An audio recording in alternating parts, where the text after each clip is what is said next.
Bienvenue sur Le Fil, le podcast des formateurs indépendants libérés. Je suis Céline Pinto, mentor business des formateurs indépendants qui veulent vendre leur propre formation depuis 2020. Et à travers ce podcast, je te livre les meilleures stratégies pour développer ton activité en vendant tes propres formations. Chaque vendredi, je te propose à travers ce podcast de poser un autre regard sur ton activité de formation. Je te propose de laisser ta casquette de formateur au placard et de coiffer ta couronne d'entrepreneur sur ta tête. Sur Le Fil, on va s'intéresser au business de la formation, on va parler de marketing, de communication, de vente, mais aussi d'andragogie et bien sûr de Calliope. À travers ce podcast, tu vas découvrir comment te construire une activité de formation qui te ressemble et qui coche tes 3 V, ta vie, ta vision, tes valeurs. On va aussi partir un peu plus haut dans les méandres de ta puissance personnelle et de ton état d'esprit parce que je crois que toutes les stratégies fonctionnent beaucoup mieux quand ton esprit est plus fort. Alors si tu es prêt à devenir un formateur indépendant libéré, on démarre tout de suite avec l'épisode du jour. Hello, bonjour à tous. Aujourd'hui, on se retrouve pour un nouvel épisode invité. Aujourd'hui, c'est Tiffaine que je reçois. Tiffaine Moreau, elle est assistante administrative virtuelle spécialisée dans la formation et les formateurs. Elle va se présenter. Salut Tiffaine, comment tu vas? Salut, alors ça va super. Merci de m'avoir invité, ça me fait plaisir. Avec plaisir. Tu m'as dit que c'était la première fois que tu faisais cet exercice. Ça fait. Donc, t'inquiète pas. Je ne suis pas une intervieweuse qui va te piéger. On devrait bien s'amuser. Ok, super. C'est rassurant. Mais oui, t'inquiète pas, on est bien ici, on est entre nous. Alors aujourd'hui, le sujet, alors on va avoir 3 sujets aujourd'hui. Premier sujet, on va parler de charge mentale. Clairement, la charge mentale, c'est un truc qui me prend la tête en ce moment. Pour rien vous cacher, j'ai une charge mentale de ouf. Donc, on va voir comment on peut gérer ça avec toi, Tiffaine. Ensuite, on va parler de délégation, forcément, parce qu'à un moment donné, quand on en a trop dans la tête, on va devoir déléguer. Et dernier sujet qui te tient à cœur et qui me tient à cœur aussi, on va parler de customer care. Est-ce que tu es OK avec cet ordre du jour, Tiffaine? Super. Parfait, ouais. Moi, ça me va. Avec plaisir.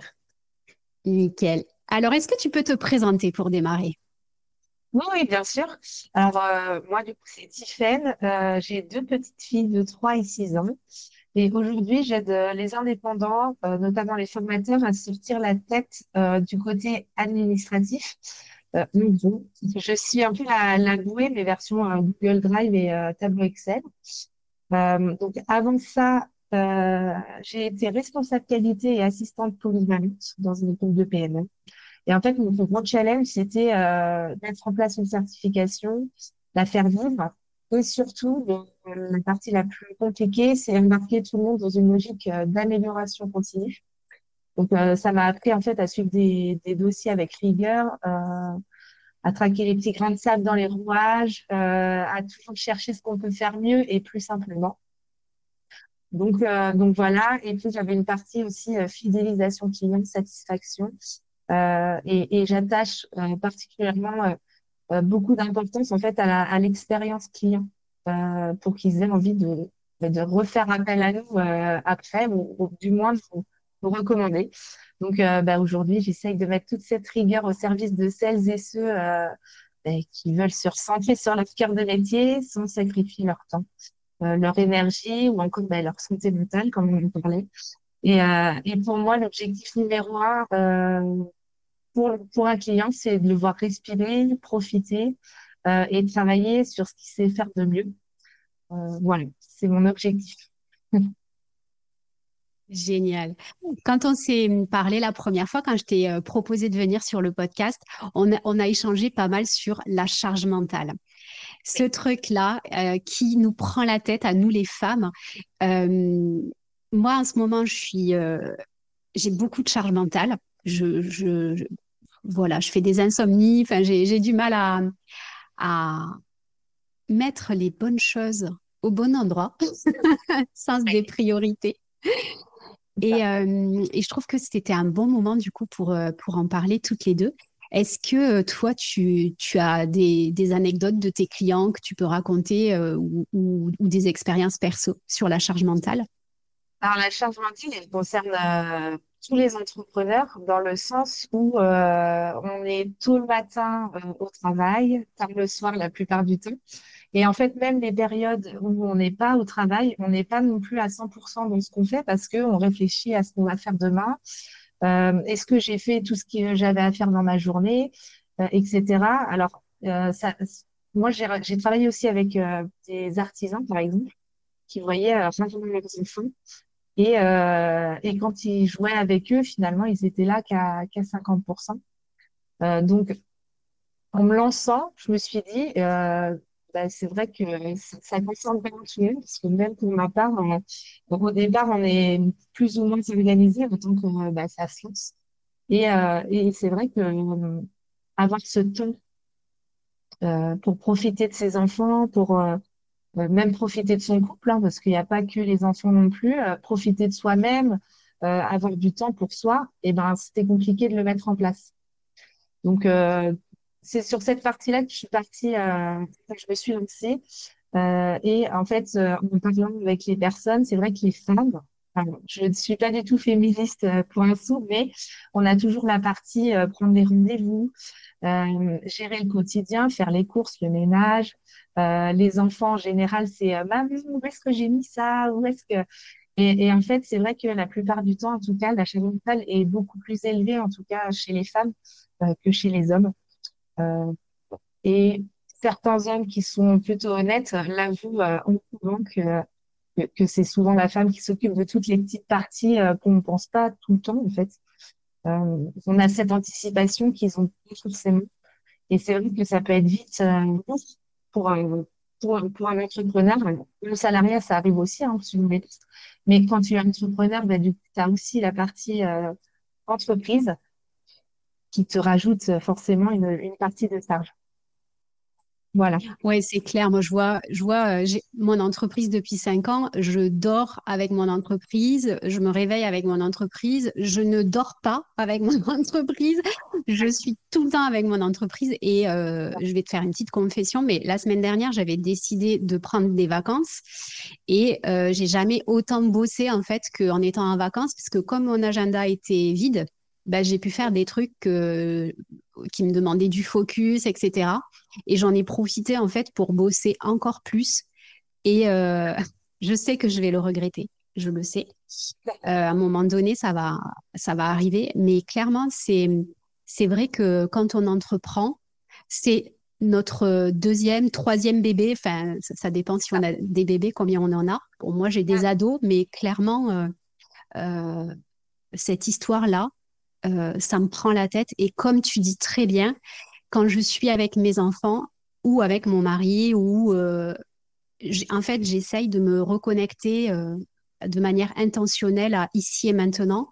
Je fais une espèce de méditation, enfin un truc qui prend 2 minutes, tu vois, mais juste pour dire, attends, là, t'arrêtes de penser au boulot et tu es vraiment dans l'instant présent. Parce que c'est clair que c'est compliqué et pareil là dernièrement, enfin ça fait plus d'un mois maintenant que j'ai coupé les réseaux.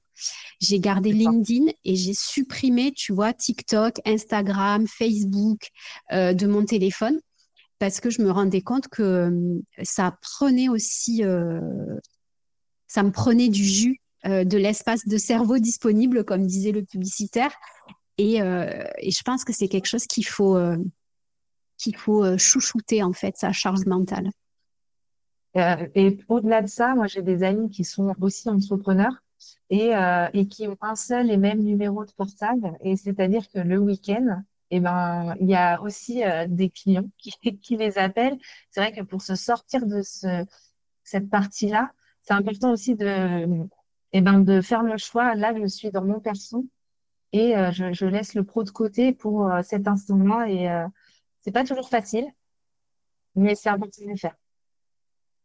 Ouais, ça, c'est vraiment les questions des limites. Alors là, moi, pour le coup, mon mari, il est, comment dire, il est intraitable dans le sens où après le boulot, c'est fini et pendant le boulot, c'est le boulot. Et clairement, il est assez intraitable. Et du coup, je me force à véritablement pas travailler les soirs et les week-ends, même si ça arrive, tu vois, pendant mes vacances, j'ai bossé. Et ça, c'est marrant ce que tu dis aussi parce que, tu vois, la semaine dernière, j'ai quelqu'un qui m'a contacté et elle voulait me parler. Il m'a dit, ben, moi, je suis dispo demain. Donc, demain, c'était samedi ou Ouais. le soir, tu vois, à partir de 18h ou ce soir. En fait, bon, je prends le rendez-vous à 18h30, mais c'est exceptionnel. Mais clairement, le samedi, je vais pas prendre de rendez-vous parce que c'est pour ma famille.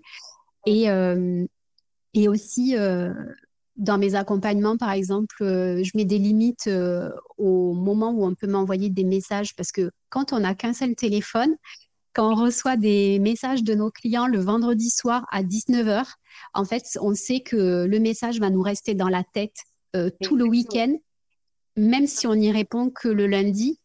Et ça, j'essaye vraiment d'éduquer aussi mes clients pour qu'ils aient une forme de respect, en fait, sur mes limites. Et poser ces limites, je pense que ça fait partie aussi des conseils que tu peux donner. C'est ça. Non, eh ben, c'est important de le faire. Après, c'est pas naturel pour tout le monde non plus de faire ça. Parce qu'en fait, on le sait, quand on se lance, souvent notre métier, c'est un métier qui est passion. Et en fait, ça nous demande une énergie assez folle. Donc souvent, en plus, quand on se lance, bon, on n'a pas forcément les moyens de déléguer au départ, ça j'en suis tout à fait consciente, mais on gère tout et à force, on peut se perdre aussi dans tout ça, quoi.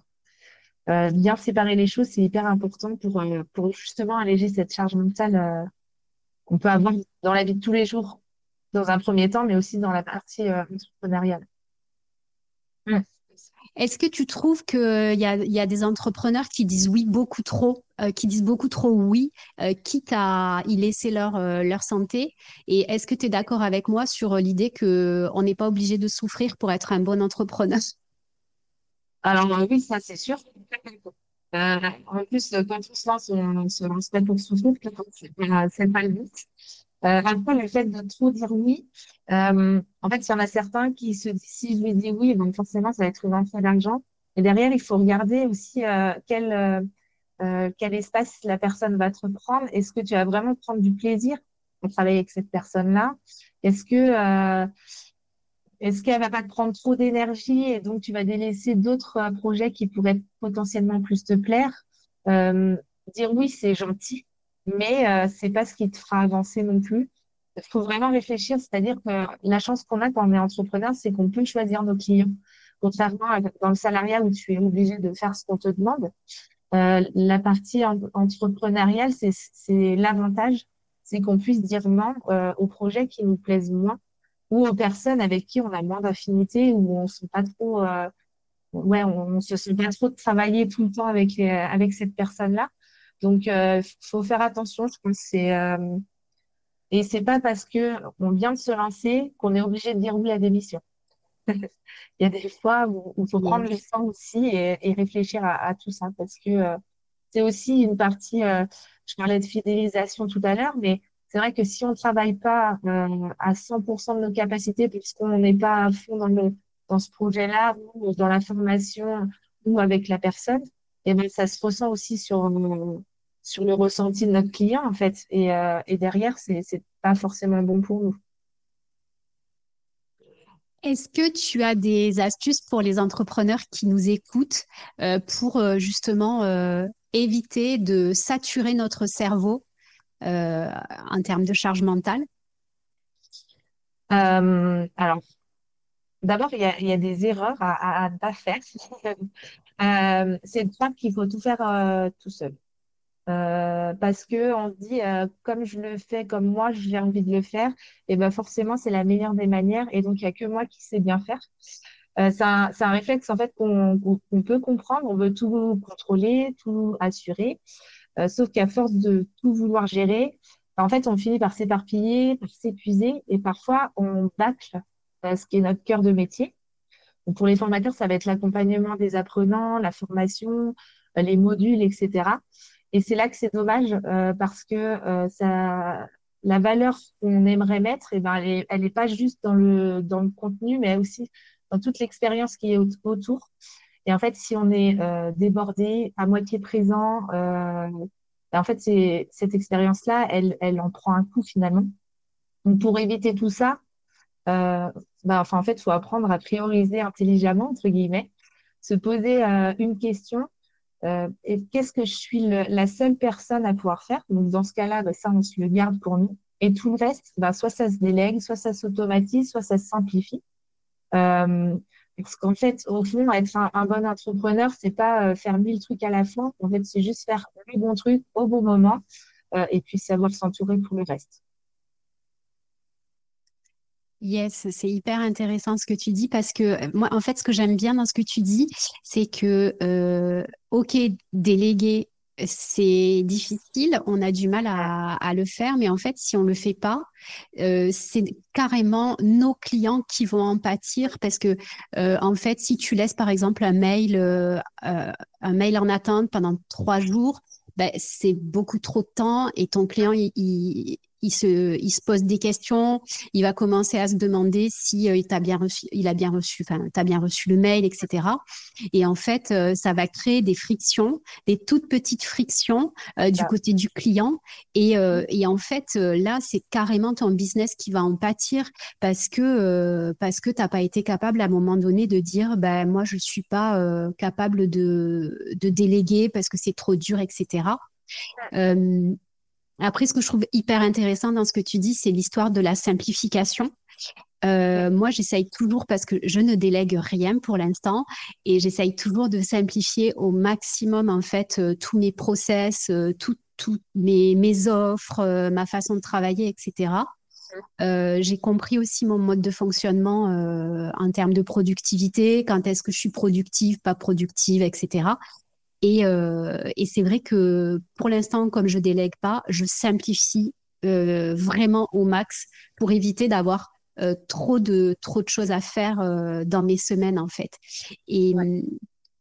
Et c'est hyper important en voilà. fait de faire ça. Alors avant d'arriver à déléguer, en fait, c'est que ça se prépare beaucoup en avance. En fait, il faut penser à déléguer avant d'en avoir besoin finalement. Parce que déléguer dans l'urgence, et ben en fait, c'est pas forcément la meilleure des manières. La clé de tout ça, en fait, c'est de pouvoir structurer son activité avec des process, des checklists, des modèles. En fait, il faut imaginer que tout demain, tu transmettes ton business à quelqu'un et que tu ne puisses plus y toucher, que lui comprenne exactement comment tu fonctionnes. Parce que si tu attends d'être débordé pour déléguer, ben, en fait, ça sera déjà trop tard. Faut vraiment préparer le terrain avant pour pas avoir à courir dans tous les sens quand ça devient trop pour la personne, trop tout. Donc, euh, donc déjà, le fait de simplifier, indirectement, tu as déjà des process mis en place. Donc, je dirais que tu es plutôt dans la bonne voie, tu vois. Ouais, c'est vrai que par exemple, ben, pour le onboarding de mes clients, Ouais, quand j'ai un nouveau client, j'ai rédigé un process parce que j'ai pas beaucoup de choses à faire. Il y a beaucoup de choses qui sont automatisées. Et donc, ouais, on en parlera tout à l'heure quand on parlera de Customer Care. Mais clairement, j'ai peut-être une demi-heure de petites choses à faire, enfin, créer un drive, faire la convention automatisée avec les champs, enfin, voilà, ce genre de petits trucs. Ça prend pas longtemps, mais pour rien oublier, j'ai déjà les petits messages qui sont prêts, etc. Et en fait, ça me fait gagner énormément de temps. Et je sais que ça, quand c'est fait, ben, c'est terminé. Enfin, j'ai rien ça. oublié et je l'ai fait en une demi-heure, alors qu'au début, je le faisais plutôt en 1 heure ou 1 heure et demie. Maintenant, Mm. je sais que tout ça, c'est géré. Ouais. Et ouais, je trouve que simplifier son business et automatiser. Alors, on n'est pas obligé d'automatiser des trucs trop compliqués, genre avec Make ou d'avoir des grosses compétences. C'est ça. Faut pas non plus se prendre la tête à tout automatiser, hein, parce que aussi en garder une partie pour nous aussi. Mais il y a tu vois, le process d'envoyer des petits messages de bienvenue, par exemple, c'est quelque chose que tu peux automatiser assez facilement. Et les personnes, pour autant, vont avoir l'impression ben, d'avoir reçu quelque chose de personnel de ta part. Et c'est vrai que ça peut être c'est un très bon moyen de fidéliser les personnes, c'est sûr. Est-ce il y a des choses que des astuces que tu peux donner pour justement simplifier ou des erreurs que tu vois, tiens, plutôt des erreurs que tu vois chez tes clients qui pourraient vraiment simplifier dans leur business? Alors, les erreurs, alors, pour la plupart, il n'y a pas tous, mais c'est de penser que j'ai rencontré, en fait, ça me vient comme ça. J'ai rencontré une formatrice qui n'est pas encore en e-learning. Et en fait, elle veut passer à l'e-learning, mais elle a l'impression de ne pas accompagner les personnes comme en formation en présentiel, on va dire ça comme ça. Et moi, je trouve que c'est une erreur parce qu'en fait, c'est pas parce qu'on est à distance qu'on n'accompagne pas les personnes. On peut mettre des choses en place où les personnes ont l'impression d'être dans une classe virtuelle peut-être, mais quand même accompagnées. Le Customer Care aide clairement à faire ça. Mais j'ai suivi une formation moi, il y a le mois dernier et on était dans une classe virtuelle sur Discord, par exemple, et on discutait, on avait des échanges en fait avec les autres participants, avec les formatrices aussi. Et c'est vrai que j'avais pas l'impression d'être plus délaissée finalement que des formations en présentiel. Alors, il y a tout un travail derrière, hein. Elles ont mis plein de choses en place avant de lancer tout ça. Mais c'est vrai que je trouve que la formation e-learning, elle peut être très bien comme pas bien du tout. Ça dépend comment c'est mis en place et comment les personnes mettent quels sont si c'est regarder des vidéos, toute la formation sans jamais avoir d'interaction avec le formateur, oui, là, ça va être un peu compliqué et pas intéressant pour la personne qui fait la formation. Après, il y a des petits exercices qu'on peut mettre en place entre chaque session et c'est vrai que ça fait une formation qui est plutôt sympa à vivre et on garde surtout les personnes en haleine pendant la durée de la formation. Parce que c'est ça aussi qui est compliqué. Ouais, C'est garder tout le monde à fond, à 100% tout le long d'une formation. Pas toujours c'est facile. clair. Bah, tu vois, je vais faire un petit peu ma publicité là, mais ce que j'ai fait justement la semaine dernière pendant que j'étais en vacances, c'était de créer une formation pour mes clients sur Bing pour justement leur expliquer comment on crée une expérience de transformation digitale. Parce qu'aujourd'hui, je trouve que faire seulement de la formation e-learning, s'arrêter à ça, c'est très réducteur. Et en fait, l'idée, c'est d'aller créer vraiment une expérience de transformation digitale avec toute une partie donc de e-learning ou de mise à disposition de je ne sais quoi, enfin tout dépend de ton activité. Et après, de créer aussi une expérience apprenante synchrone et asynchrone aussi, mais ultra puissante en fait, qui va te motiver, qui va répondre à tes questions, où tu vas te sentir chouchouté, etc. Et vraiment, tout ça, ça passe par plein de petits éléments que tu vas mettre en place qui n'ont l'air de rien comme ça, parce que c'est assez facile à mettre en place, mais en réalité, c'est ultra puissant parce que tu crées une expérience et en fait, quand j'ai créé le programme Bing, moi j'avais imaginé tout ça, tu vois, donc j'ai tout fait, j'ai fait tout ce qui va être onboarding client avec des séquences mail automatiques tout le long du parcours, les sessions collectives, les sessions individuelles, les accès pareil à la communauté, etc. Et en fait, je me suis rendu compte que chez les formateurs, c'était pas forcément inné de mettre en place tout ça. Et du coup, j'ai pas forcément créé une formation de formateur e-learning, tu vois, mais j'ai vraiment créé cette euh, comment en fait structurer euh, ton expérience de transformation pour tes clients. Et ça, c'est vrai que on le voit pas forcément en formation de formateur. On parle beaucoup Ouais, de la pédagogie, mais toute cette expérience-là, ben, elle est aussi importante, surtout aujourd'hui où il y a tout et n'importe quoi en fait sur le marché. ça c'est sûr. Ça c'est sûr. Et puis, en fait, il y a tellement de manières d'approcher et de mettre en place ce type de formation. Comme tu dis, c'est l'expérience, il faut qu'elle soit vécue bien, mais des deux côtés aussi. Donc, et puis cette personne-là, en fait, elle souhaitait aussi scaler un peu son business. C'est Ouais. vrai en présentiel, alors c'est faisable, mais il y a forcément plus d'heures derrière. puisque de toute façon, il fallait qu'elle soit présente. Alors qu'en e-learning, tu as cette capacité en fait de pouvoir augmenter ton chiffre d'affaires, mais pas forcément en travaillant beaucoup plus en fait, en doublant Mm. les heures non plus. Donc, c'est vraiment, enfin, je pense que ton offre, elle peut intéresser beaucoup de formateurs qui sont un peu dans cette situation-là, où ils ont envie d'évoluer et ils savent pas trop comment le faire, par Mm. peur de faire plus Ouais. d'heures de ce qu'ils font déjà en fait. Et oui, mais alors c'est là où le digital rentre en compte en fait, parce Mm. que clairement, il y a tellement de tout ce qui va être automatisé déjà, que tu vas créer une fois et que tu n'auras plus jamais besoin de répéter, à part quand tu vas faire des mises à jour.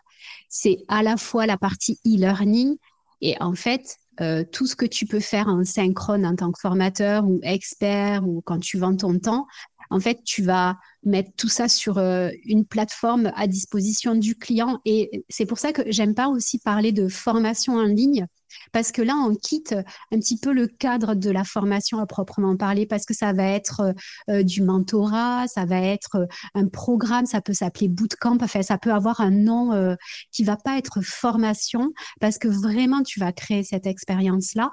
Et ce qui est génial, c'est que avec le digital, bah, tu peux tout digitaliser. Et tu peux tout faire en sorte que ce soit scalable. Et donc, tu vas créer ton truc une fois et après, le temps que tu vas passer avec le client, il est très faible. Pour autant, la valeur que tu apportes à ton client, elle est exponentielle et elle est énorme.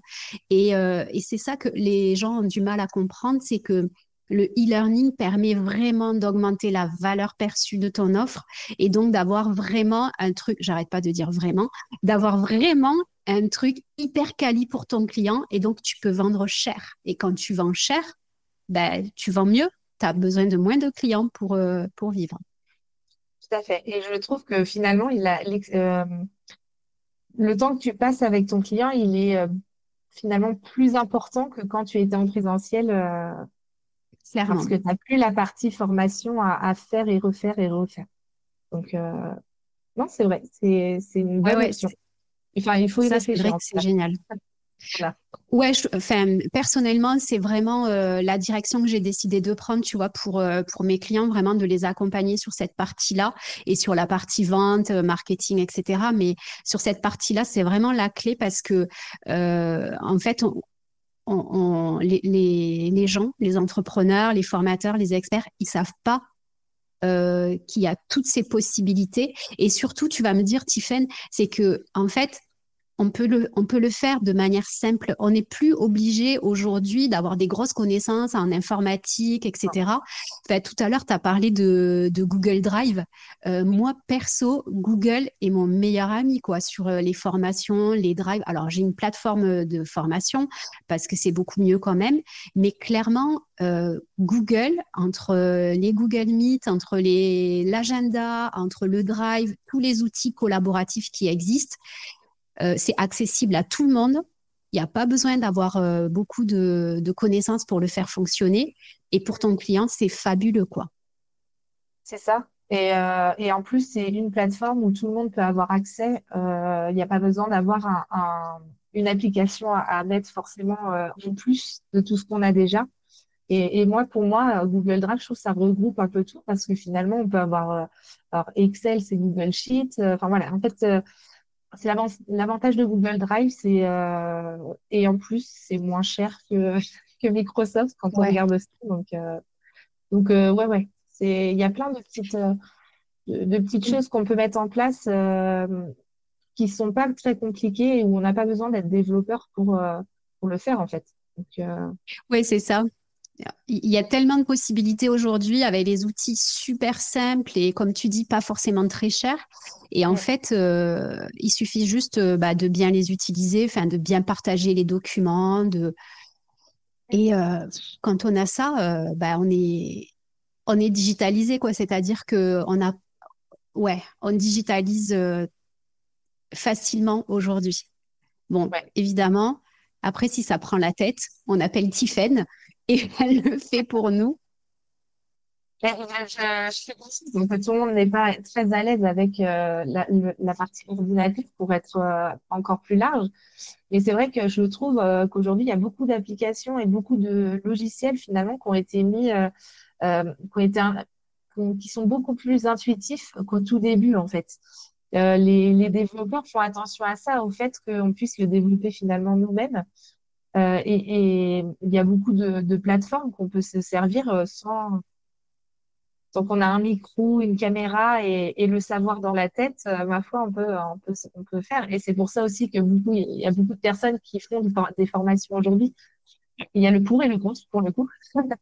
Mais tout le monde, tout le monde peut se servir de ces outils-là. En tout cas, pas super compliqué, c'est sûr. Ouais, c'est clair. Et alors d'ailleurs, tiens, la plateforme LMS que toi tu préfères justement pour le côté intuitif, ça serait quoi? Alors moi, c'est beaucoup System.io. Je trouve facile Ouais. d'utilisation, alors du côté formateur, mais aussi du côté apprenant. Je trouve qu'elle est très intuitive et ouais, alors à mettre dessus, c'est pas très compliqué non plus. Les vidéos qu'on fait, les mettre en ligne, c'est pas hyper compliqué. Et le côté apprenant, c'est qu'on voit exactement où est-ce qu'on en est rendu dans la formation. Euh, ouais, c'est intuitif c'est assez joli entre guillemets à regarder. Donc moi, c'est la plateforme que je préfère en tout cas. Je sais pas ce que tu utilises. Alors, moi, j'utilise Teacheasy, mais pour mes clients, je leur conseille vraiment System.io. D'ailleurs, j'ai enregistré une masterclass avec Christelle Andreu, justement, où on a justement décortiqué toute la plateforme. Mais bon, bref, ça, c'est tout le boulot que j'ai fait sur, sur mon programme la semaine dernière. Et System.io, il a ça de génial qui te permet aussi de gérer la partie marketing. Et donc, c'est un outil vraiment tout en un qui est pas hyper cher. Par contre, je dirais pas que c'est beau, mais ça, c'est mon côté communicante, agence de com, graphiste. Je trouve que c'est moche, mais par contre, c'est redoutable d'efficacité. Donc, je trouve que l'efficacité dépasse la beauté en termes de critères. Donc, je suis d'accord avec toi. System.io, c'est vraiment nickel. Encore plus même pour automatiser parce que tu as aussi les emailing, etc. Et du coup, toute la partie onboarding, customer care, elle est prise en compte. Et donc, toi, tu gères des plateformes System.io pour tes clients aussi dans ton activité d'assistante administrative? Alors, pas forcément. Moi, je dirais sur la partie formateur, on va dire, tous les petits bugs qu'il peut y avoir en fait dans les formations. La vidéo qui ne se lance pas, le mot de passe qui n'est pas le bon, l'accès qui ne fonctionne pas. Ça va être plutôt sur cette partie-là. Après, il y a des personnes qui m'envoient les vidéos et je les mets dessus. Ça, il y a pas de souci. Mais c'est pas la plus grosse partie de ce que je peux faire pour mes clients sur la partie customer care. Ok, donc bah, on est arrivé doucement sur la partie délégation. On a vraiment dérapé de la charge mentale à la délégation de manière naturelle, comme quoi notre plan était pas si mal. Et alors du coup, pour déléguer, on disait que il Oui. fallait commencer dès le départ, en fait, avant même de déléguer. Tu disais qu'il fallait déjà préparer sa délégation parce que c'est pas parce qu'on est tout seul et qu'on fait tout seul que on n'a pas intérêt à mettre en place des process. Juste, alors, est-ce que tu peux expliquer rapidement ce que c'est un process pour les gens qui nous écoutent? Eh ben, en fait, pour une étape dans tout ce qu'on fait, il faut mettre en place, c'est tout bête, mais par exemple, on accueille un client, et ben, tu passes par l'étape A, B, C, D, et c'est vraiment tout décortiqué de manière à se dire, demain, je ne suis pas là, il faut que ça se fasse parce qu'une entreprise, malheureusement, il faut que ça vive tous les jours et tout le temps. Et ben, la personne qui peut reprendre cette partie-là, elle est capable de le faire sans que je sois là, en fait. C'est des trucs tout bêtes, hein. C'est j'accueille quelqu'un, A, lui envoyer un message personnalisé, B, enfin, le faire rentrer dans ma communauté, enfin voilà, c'est vraiment tout et décortiquer au fur et à mesure pour que même toi, demain, tu tu as quelqu'un, quand t'as pas de process, je trouve que t'es pas organisé, entre guillemets, et donc tu fais pas les choses dans le même sens tout le temps et tu t'y perds, en fait, à force. Donc, l'objectif, c'est vraiment d'être organisé et puis de faire toujours de la même manière. Alors, au bout d'un moment, toi, tu le connais parce que tu le fais tout le temps, mais c'est important que, que ça ne dépende pas que de toi, dans le sens où si ton activité, elle dépend de ton énergie du jour, ben, en fait, c'est hyper fragile. Euh, En fait, ton business, il fonctionne uniquement en fonction de ton humeur ou de ton énergie du jour, ben, c'est un problème. La clé, en fait, c'est vraiment la structure, l'anticipation, l'équipe même. Avec ça, si tu as un passage à vide, ton business, il continue de tourner, tes apprenants, ils sont toujours bien accompagnés. Et en gros, bah, tu penses à la sécurité à long terme. Donc, même si tu n'es pas à 100%, ton activité, elle fonctionne, quoi. C'est ça le but d'un Mm. process et de l'activité en général, en fait. Ouais, carrément. Donc, en gros, tout ce que tu as l'habitude de faire de manière régulière, tu écris une fiche avec tout ce que tu fais. Donc, Voilà. tu dois cliquer ici, ouvrir tel truc, etc. Tu conseilles ChatGPT aussi pour aider à faire des process ou pas vraiment? Ok, on a vu ta tête. Elle sera pas au podcast, mais c'était une grimace qui voulait dire non. Pas de ChatGPT. ChatGPT, c'est très bien. Après, c'est pas, non, en process, ça reste personnel. Tu as ta manière de travailler. Alors oui, il va t'aider peut-être à te mettre en place une manière de t'organiser, mais après, il faut vraiment que ça soit fait comme toi tu le penses et comme toi tu le vis, parce que ChatGPT n'est pas avec toi tous les jours pour travailler. Ça reste, pour moi, ChatGPT, ça reste quelque chose qui s'adapte à tout le monde. Et si tu veux que ton business te ressemble, bah, pour le coup, c'est pas hyper adapté. Hmm, Voilà mon avis ok. sur Et ça. mais je suis pour ça, pour le coup, je suis assez d'accord avec toi parce que ouais, je suis d'accord. Ça peut toujours donner une structure, mais il faut quand même mettre son grain de sel dessus. Et Exactement. alors justement, pour des gens comme moi qui ne délèguent pas, qui sont dans le contrôle total de tout ce qu'elles font, Ouais. quelles sont les premières choses que tu conseilles de déléguer et les trucs que tu vas déléguer plus tard? Et bien ça, c'est pareil, c'est en fonction de toi. Dans le sens où, comme je le disais, il y a des choses que tu fais. Par exemple, la formation, clairement, tu vas pas pouvoir le déléguer puisque le savoir, c'est toi qui l'as. Ça, c'est pas possible. Tu es obligé de te le garder. Il y a pas de question sur ça, mais il y a d'autres choses où tu aimes bien le faire et ça te dérange pas de le faire. Et donc, cette partie-là, eh ben, tu vas pas forcément vouloir la déléguer parce que tu trouves ça important de le garder. L'onboarding, clairement, il y en a certains qui ne veulent pas le déléguer parce que pour eux, ça fait partie bah, de leur savoir à eux, parce qu'ils aiment accueillir leurs apprenants, etc. Je pense que les premières choses à déléguer, c'est les choses que tu fais et que tu aimes pas faire, que euh, que tu repousses tout le temps, que tu te dis, ah là là, il faut que je le fasse, et puis en fait, bah, 2 jours après, tu l'as toujours pas fait. Ouais, c'est clairement les choses qui te freinent, en fait, qui te rajoutent des choses dans ta charge mentale, finalement. Il y en a que ça va être l'onboarding, d'autres ça va être leur comptabilité, d'autres ça va être plutôt leur certification, d'autres ça va être la fidélisation de leurs clients. En fait, ça, c'est vraiment en fonction de toi et de ce que tu n'as plus envie de faire aussi. Hmm. Je sais déjà le premier truc que je vais déléguer, moi, de mon côté. Ouais. C'est, c'est tout ce qui se passe quand j'aurai appuyé sur arrêter l'enregistrement du podcast. Tout ce qui se passe après, jusqu'à la mise en ligne, la communication, etc. Le Ouais. podcast management, là, ça, c'est vraiment le truc qui me... J'aime enregistrer le podcast, mais une Ouais. fois qu'il est terminé, tout le boulot qu'il y a après pour bah, communiquer dessus, etc., c'est... pour moi, c'est hyper chiant. Donc, Non, mais c'est mais ça, bon. chacun a ses affinités dans son métier. Il y a des choses qu'on aime faire, il y a des choses qu'on aime moins faire, et le but, c'est que tout ce qu'on aime moins faire, et ben, que ça soit quelqu'un d'autre qui le fasse.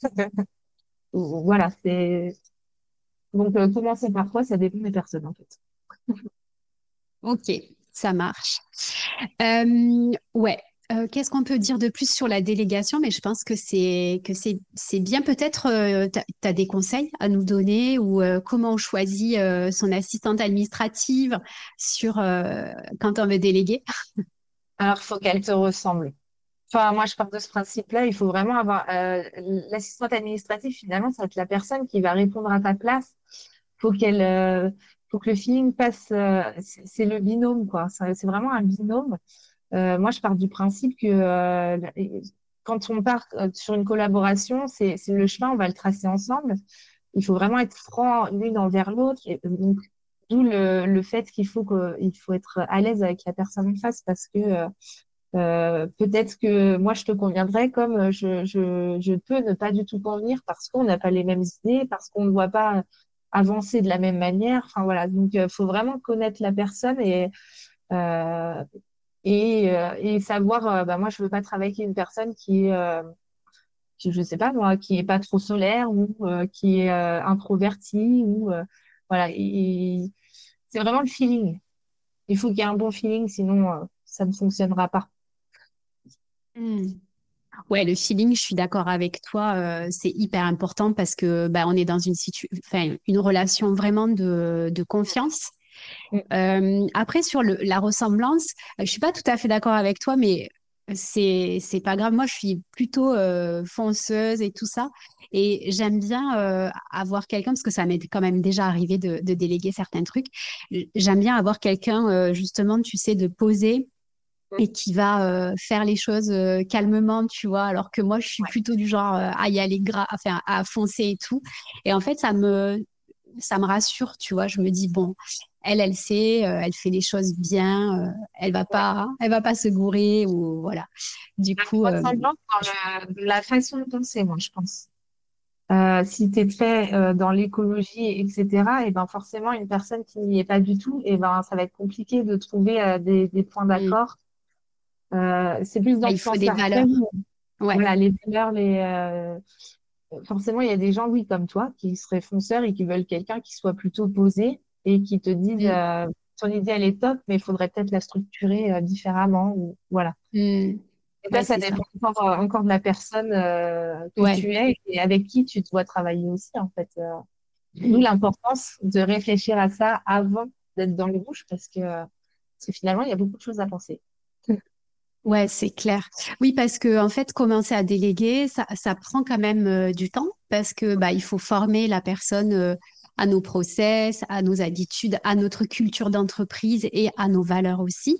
Et là aussi, tu dis que c'est important les valeurs, mais clairement, quand si tu as une assistante administrative qui répond aux messages pour toi, pour tes clients, bah, il faut impérativement qu'elle soit dans le même état d'esprit que toi, parce que même si c'est transparent pour le client que c'est une autre personne qui répond, il faut que ça soit raccord, quoi, obligatoirement. Donc là, pour le coup, il y a pas photo à ce niveau-là. Et puis, ça va nous permettre d'enchaîner sur le customer care. Parce que bah justement, le choix de son assistant virtuel, c'est clairement aussi un choix stratégique pour nos clients. Et, Oui. euh, et on peut enchaîner, je pense, ouais, sur le customer care, parce que toi, c'est ton dada. Est-ce que déjà, on peut expliquer ce que c'est? Parce que comme ça, on va bien comprendre le cheminement de pourquoi on Ouais. arrive de la délégation au customer care, en fin de compte. Alors, le Customer Care, c'est le fait d'accompagner le client pour qu'il ait une expérience, bah, qu'il apprécie finalement cette expérience-là, et qui, le but final finalement, c'est d'être recommandé, de fidéliser les clients, d'avoir une satisfaction à 100%. Aujourd'hui, on le sait, les avis, c'est ultra important. Rien que quand on va au restaurant, la plupart du temps, on regarde les avis. Bon, il est 5 étoiles, on va y aller. Il est 4 étoiles, on va se poser des questions, alors que pour autant, c'est pas pour autant qu'il fait quelque chose de mal. Et en fait, alors sur la partie formateur, pour le coup, parce que c'est celle que je connais le mieux, c'est vrai que cette partie avis, eh ben, on l'a pas tout le temps. Ce qui fait que les personnes qui pourraient potentiellement faire ta formation, et ils vont prendre le voisin qui a plus d'avis et en fait, ils ont ce retour-là et ça donne confiance, en fait, d'avoir ces avis-là. Donc, le Customer Care, il est là pour le après, donc toute cette partie-là, mais il est là aussi pour la formation, euh, tous les petits bugs qu'il peut y avoir dans la formation, répondre aux questions qui prennent un temps fou. Le fait, c'est d'être dispo tout le temps, de pas perdre l'attention, qu'il soit tout le temps motivé dans sa formation. Voilà. Et puis avant, il y a toute la partie onboarding, comme tu parlais tout à l'heure, pour répondre aux premières questions, les rassurer s'il y a besoin, les mettre en confiance, etc. C'est vraiment ça le but du Customer Care sur la partie formation, en tout cas. Yes, donc pour ceux qui parlent pas anglais, le customer care, c'est le soin qu'on va apporter à nos clients. Et je trouve que c'est encore plus un niveau au-dessus de la relation client, parce qu'on parle beaucoup de relation client, mais là, c'est vraiment la question du soin. Quel est le soin qu'on va donner à nos clients justement pour qu'ils se sentent bien accueillis, qu'ils se sentent importants, etc. Et ça commence à mon avis, dès les appels de vente, en fait. Dès que tu vas avoir le client au téléphone ou en visio pour lui vendre ton offre, là, déjà, ça commence dans la manière dont tu vas lui parler, peut-être lui faire un compte-rendu, peut-être lui envoyer des ressources, etc. Et après, moi, ce que j'adore dans le Customer Care, c'est qu'il y a pas mal de choses quand même que tu peux automatiser, toujours Oui. pareil. Mm. Si tu utilises par exemple System.io ou d'autres plateformes, euh, tu peux envoyer une séquence de onboarding pour ton nouveau client. Donc, tu as un nouveau client, il arrive sur une formation en ligne. Et là, qu'est-ce qui se passe? Il va recevoir peut-être, moi, il reçoit 3 mails, un mail par jour avec 3 vidéos vraiment pour 3 infos différentes qu'il a besoin d'avoir, tous les D'accord. liens pour se connecter, tout comment ça va se passer pour lui, pour que vraiment il sache à quelle sauce il va être mangé, entre guillemets, et ce qui l'attend. Et plus il est au courant de ce qui l'attend, plus il est rassuré. Autre chose que je fais aussi, c'est que toutes les semaines, j'envoie un mail avec ce que tu es censé faire cette semaine, les actions que tu es censé faire cette semaine. Il n'y a pas forcément euh, il y a rien de, comment dire, d'obligatoire, mais au moins ça fait un espèce de guide. Et ça, je sais que mes clients, ils apprécient beaucoup d'avoir cette D'accord. partie-là. Et tout ça, c'est automatique en fait. C'est ça qui est top, c'est que tu gardes quand même la relation avec le client Ouais. de manière automatisée. Et se sent considéré en fait dans sa formation et donc impliqué forcément et quand il en ressort il a forcément appris des choses c'est ça l'important parce qu'en fait c'est Mm. déjà dur de vendre une formation c'est un beau défi alors réussir à maintenir l'engagement autour et la satisfaction c'est le top quoi. Oui, pour moi, ça fait vraiment partie de cette expérience-là, au-delà de je suis formateur et je te forme. Et Oui, ça, je trouve qu'on ne prend pas assez en compte dans notre mission, surtout quand on fait du distanciel ou du e-learning et de l'accompagnement, en fait. c'est ça. Encore plus en distanciel, parce que la personne, tu la vois jamais. Au bout d'un moment, tu finis par la connaître, mais comme tu la vois pas, qu'elle est chez elle tu as besoin de créer encore plus ce lien, quoi. Quand tu as quelqu'un qui vient dans un centre de formation, le matin, tu le vois, tu bois le café avec lui, tu le fais, le customer care. Mais Ouais, là, en digital, il faut trouver le moyen de créer ce lien, quoi, en fait. Et exactement. ça, je trouve que c'est dès le départ, c'est pendant aussi la formation et après la formation pour transformer ton client en client fidèle, voire en ambassadeur. C'est C'est ça ça. l'idée en fait. Ouais, Donc ça, c'est hyper exactement. important. C'est hyper important et puis valoriser leur progrès aussi parce que c'est vrai en présentiel c'est facile c'est facile c'est instinctif en fait de le faire. En distanciel c'est vrai qu'on pourrait oublier cette partie-là et mettre en avant les progrès qu'ils ont acquis en fait dans dans la formation. Euh, ça, ça permet aussi de montrer le chemin parcouru etc. Et souvent c'est apprécié en fait des apprenants savoir d'où ils sont partis jus- jusqu'où ils ont été en fait. Donc non, c'est important de le mettre en place. Et puis ça permet d'avoir oui une expérience enrichissante, engageante, motivante. Donc, faut pas le mettre de côté. C'est sûr que c'est important d'en avoir, même un petit au départ, hein, mais d'avoir enfin, une partie customer care pour une formation, je trouve ça hyper important dans ce métier-là, en tout cas. Mhm. Alors justement, bah, quand tu parles de petit customer care, qu'est-ce que c'est pour toi le kit de base du customer care? Le kit, alors, en e-learning, enfin, moi, je sais il y a la partie, comme tu disais, exercice ou astuce ou plan pour les garder en haleine, en fait, tout le long de la formation. Euh, je pense qu'il faut garder aussi la partie échange, parce que ça doit être en ligne, il faut quand même avoir un échange avec eux régulièrement. Et puis, pourquoi pas mettre un petit salon à côté où on peut discuter en fait tout le long de la formation. Ça permet aussi de garder le lien tout le temps en fait. Alors, il y a Discord qui fait ça, mais WhatsApp, enfin des choses assez simples en fait à mettre en place. Et ça permet de toujours avoir ce lien quand il a une question et que tu peux lui répondre tout de suite. Il n'est pas obligé d'attendre son visio que tu as programmé 2 semaines plus tard. Enfin voilà, c'est le lien qu'il faut garder. Enfin, pour moi, en tout cas, je trouve ça important. Ok, donc garder un lien Mm. personnalisé vraiment avec ton client pour que au moins s'il a un problème ou une question, il ait un endroit où te contacter. Parce que oui, c'est clair qu'il n'y a rien de pire que un e-learning où tu peux contacter personne, où il n'y a pas C'est ça. de numéro de téléphone ou quoi. Ok. Et puis, tu te sens considéré. Tu as l'impression que la formation, elle est faite que pour toi, alors que non, elle est faite pour d'autres personnes, mais c'est vrai que tu te sens considéré et tu le prends différemment, ouais. Cool. Et du coup, tu parlais aussi bah, du customer care que ça permet de transformer nos clients en ambassadeurs. Et donc là, c'est une partie que les formateurs et les experts, ils oublient tout le temps.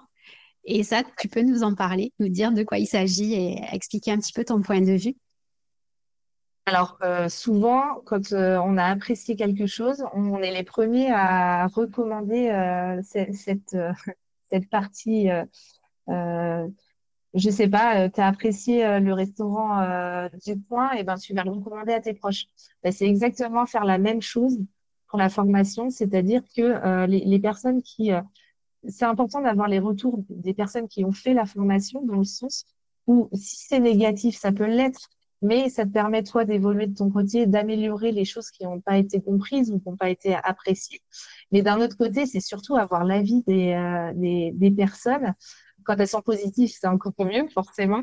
Mais ça te permet de les mettre sur tes réseaux, de d'avoir des recommandations et c'est ce qui crée en fait le fait ambassadeur.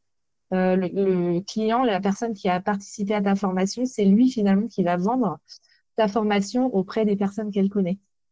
Donc c'est indirectement il prospecte à ta place presque. Donc c'est hyper intéressant d'avoir ces retours-là et d'avoir des ambassadeurs en fait dans ces formations. Yes, donc là, c'est la puissance de la recommandation Mm. et des avis clients. Alors, je ne sais pas si tu sais ce qu'on dit, mais en fait, il faut 10 avis positifs pour masquer un avis négatif. Ouais. Et encore un autre chiffre, c'est que en 2024, c'était 86 ou 87% des consommateurs qui regardent les avis clients avant d'acheter. 86 ou 87%. Ça veut dire que quasiment 9 personnes sur 10 vont regarder les avis avant d'acheter. Donc, c'est ce qu'on appelle la preuve sociale. Donc, clairement, aujourd'hui, quand on a des clients, il faut impérativement qu'ils donnent leur avis. C'est indispensable, en fait, de recueillir l'avis des gens, tout simplement pour rassurer les clients qui viennent après. Moi, j'aime bien donner cet exemple d'une fois où j'étais à Collioure, dans la Méditerranée. Il y avait deux restos. Alors, je connaissais pas Collioure. Il y avait un resto qui était vide et un resto qui était plein. Ben, à l'heure de pointe, ben, bizarrement, on avait tous envie d'aller dans le resto plein parce que plus il y a de monde dans un resto, puis surtout qu'à côté, il est vide, tu te dis, c'est louche. Il y a anguille sous roche. Mais exactement, et ça, c'est l'épreuve directe qu'on va voir. Après, quand tu parles d'avis négatifs, c'est pour ça garder le lien avec les apprenants. C'est là où c'est important parce que, en fait, tout au long de la formation, ils vont se sentir à l'aise de te dire, eh ben ça, moi, cette partie-là, je l'ai pas trop comprise ou ça sera pas forcément un avis écrit sur ton compte Google ou sur ton LinkedIn, mais ça permet aussi d'avancer et de toujours s'améliorer parce que c'est le but aussi d'une entreprise, de toujours avancer dans le bon sens, quoi. Donc, Mm. Ouais, mais clairement, quand tu gardes un lien avec ton apprenant, ton client, à aucun moment il te met un avis négatif parce qu'il a déjà eu l'occasion de te dire par ailleurs ce qui fonctionnait pas ou les points qui l'ont gratouillé, chatouillé et qui le convenaient pas. Et donc, toi, normalement, si tu as bien fait ton customer care, tu as déjà déverrouillé la situation. Et donc, exactement. ben, généralement, il est encore plus satisfait, donc il te met encore plus un meilleur avis. Et C'est ça. je voudrais aussi dire que tous les avis ne se valent pas. Non. Non, non.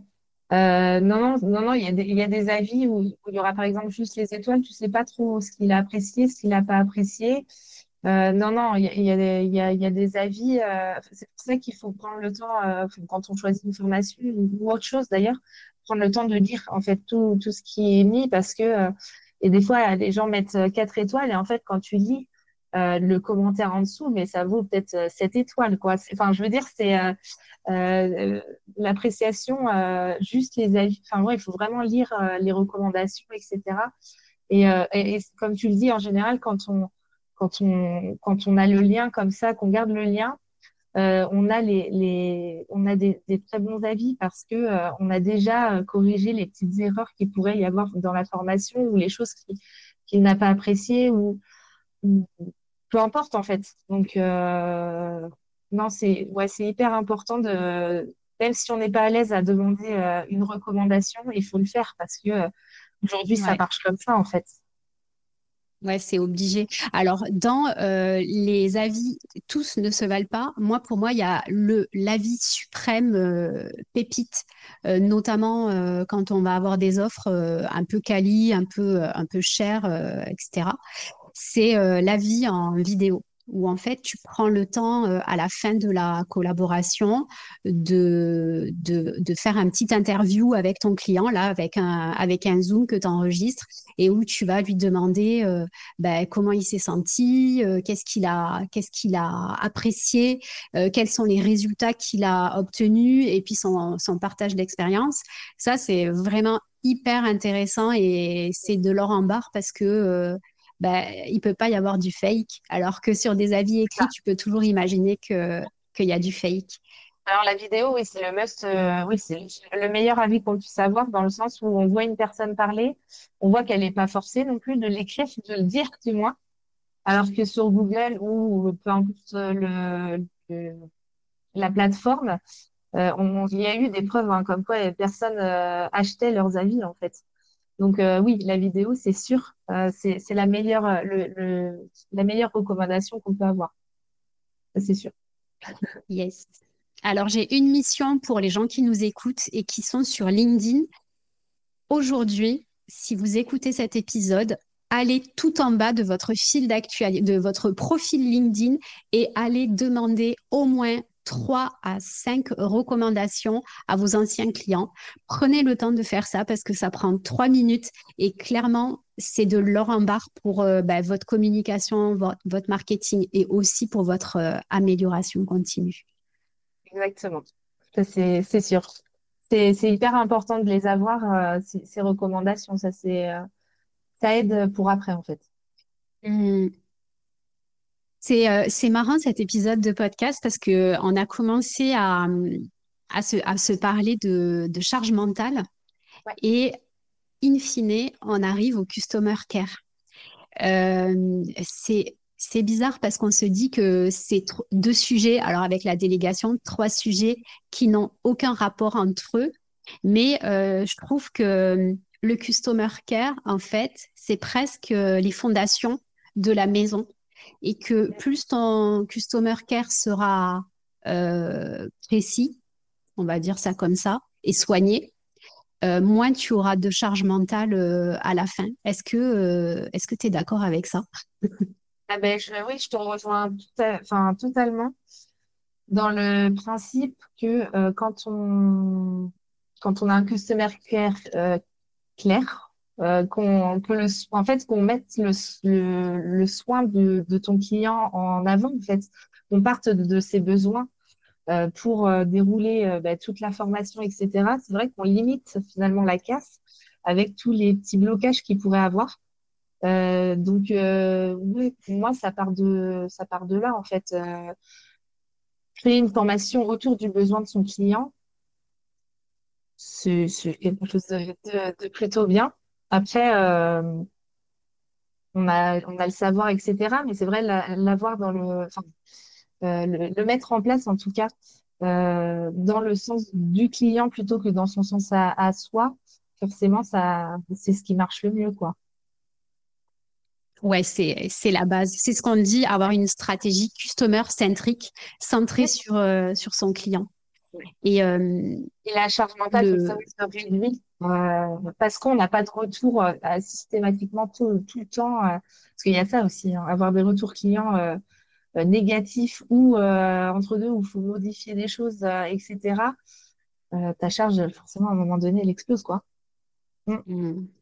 Donc, c'est vrai que c'est lié. Alors, si je retiens bien les choses qu'on s'est dites, déjà, la charge mentale, on va aller la réduire en simplifiant au maximum son business, en réfléchissant aussi à nos process, à ce qu'on fait en fait tous les jours dans notre activité et donc simplifier, processiser, automatiser au maximum de ce qu'on peut. Attention de ne pas sur-automatiser aussi parce que avant d'automatiser, il faut faire les choses à la main pour voir comment ça fonctionne. Et puis, Exactement. la délégation qui se prépare, qui est vraiment quelque chose qui se prépare avec la bonne personne aussi. Il faut avoir confiance en elle, comme tu disais, les mêmes valeurs, se ressembler, être sûr qu'on va travailler main dans la main, parce que clairement, c'est une collaboration importante.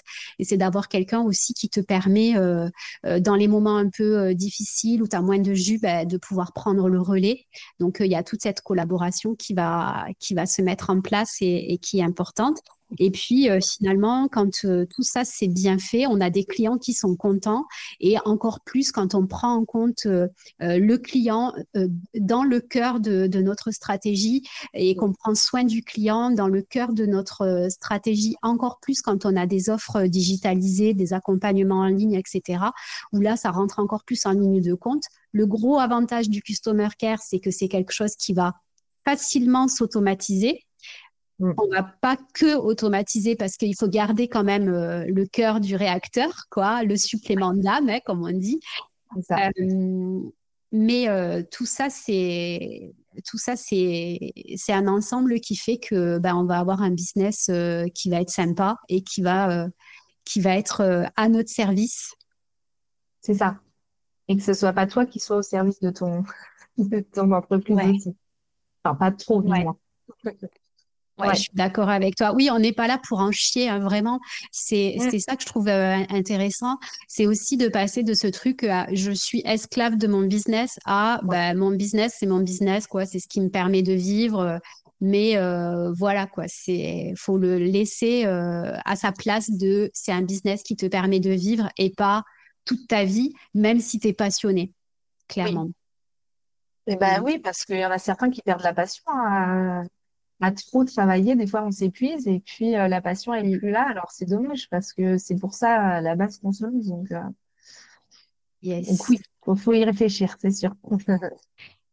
Tiffen, tu m'as dit que tu avais deux petites filles de 3 et 6 ans. C'est quoi ton astuce ultime pour gérer tout ça de front? Ça va pas surprendre, mais c'est vrai que c'est une organisation. Il faut aussi se mettre. Moi, je sais que dans mon agenda, j'ai des plages horaires qui sont dédiées à elles et j'y déroge pas, quoi. Je mets rien dans ces plages horaires-là et je fais en sorte que mon portable soit pas à côté. Et je m'occupe d'elles et je suis à 100% avec elles parce que c'est vrai qu'au départ, j'avais cette plage horaire-là, hein, mais ah ben attends deux minutes, j'ai un mail, je réponds et je reviens et En fait, t'es là, mais t'es pas là. Enfin, donc, c'est vraiment une organisation et puis se dire, bah, ces heures-là, je suis pas disponible. Et pour tout le monde. Et puis après, bon, bah, il y a toute l'organisation, mais ça, comme dans tout métier, hein, les cartables sont faits la veille pour que j'ai pas à y réfléchir le matin. Enfin voilà, c'est des choses que tu mets en place. Après, moi, elles sont encore petites, donc forcément, il y a des fois un peu des couacs, hein, où elles rentrent dans le bureau et que je suis pas encore sortie, mais en général, ça se déroule plutôt bien. Et il faut vraiment se caler et être en alignement avec ce que tu veux faire avec tes enfants aussi, hein, parce que avoir une maman, c'est bien, mais une maman présente, c'est encore mieux, quoi. Donc voilà, pour ma C'est part, c'est clair. plutôt organisé et cadré. Je suis d'accord avec toi. Puis c'est ça le plus important, hein. C'est vrai que nos business, on les emporte pas dans nos tombes et les enfants, c'est quand même prioritaire. Ouais. Ok. Et puis, oui, il y a des périodes où on a besoin d'être plus présente que d'autres. Et quand on est là, mais qu'à moitié, ben, ça se ressent aussi de leur côté. Donc, Hmm, c'est important de savoir couper. carrément. Merci beaucoup, Stephen, pour ton témoignage et puis toutes tes astuces. Comment on fait pour travailler avec toi? Alors, soit on me contacte par LinkedIn, par exemple, soit par mail. Je sais pas, tu veux que je donne Non, je mettrai ton LinkedIn et ton mes adresse mail coordonnées? dans le lien de l'épisode. Ben, Et super. est-ce que tu peux nous parler peut-être de ton offre principale ou de ce que tu fais pour tes clients? Alors, pour mes clients, je fais aussi la partie certification, le suivi de la certification Calliope pour ceux qui sont Calliope. L'administratif, ça, c'est au sens large. Et j'ai une partie aussi très comptabilité pour ceux qui aiment pas trop la relation entre leur expert comptable et eux-mêmes, surtout là en période de bilan, où parfois ça peut être compliqué. Et ben moi, je peux prendre en charge cette partie-là aussi. Donc, c'est vraiment une offre globale. Et puis après, je viens vraiment m'adapter aux besoins des clients. C'est-à-dire que s'ils n'ont pas besoin de moi sur cette partie de comptabilité, c'est pas pour autant que je peux pas travailler avec eux. Je m'adapte à leurs besoins. Vraiment, c'est des parties que je disais tout à l'heure qui ne leur plaisent pas. Et ben, soit c'est dans mes cordes et dans ce cas-là, on peut travailler ensemble. Soit j'ai des collègues aussi à côté et je peux recommander d'autres personnes. Voilà. Super. Mhm. Merci beaucoup, Tiffen, pour cet épisode vraiment top. C'était sympa de te parler. Nous, on se retrouve la semaine prochaine pour un nouvel épisode. À la semaine prochaine. Bisous. J'espère que cet épisode t'a plu. Et si c'est le cas, je t'encourage à déposer 5 étoiles ou un commentaire sur ta plateforme de podcast préférée. Mais tu peux faire encore mieux en partageant cet épisode à ta collègue formatrice que ça pourrait aider. Et si tu as envie d'aller plus loin, tu retrouveras toutes mes ressources gratuites, les liens vers mes formations en ligne et les détails de Being, mon accompagnement individuel, guidé, mentoré et ultra complet dans le descriptif de l'épisode. Sinon, tu peux me retrouver tous les jours sur LinkedIn et m'envoyer un message privé parce que j'aime infiniment recevoir vos messages et papoter avec vous. À la semaine prochaine!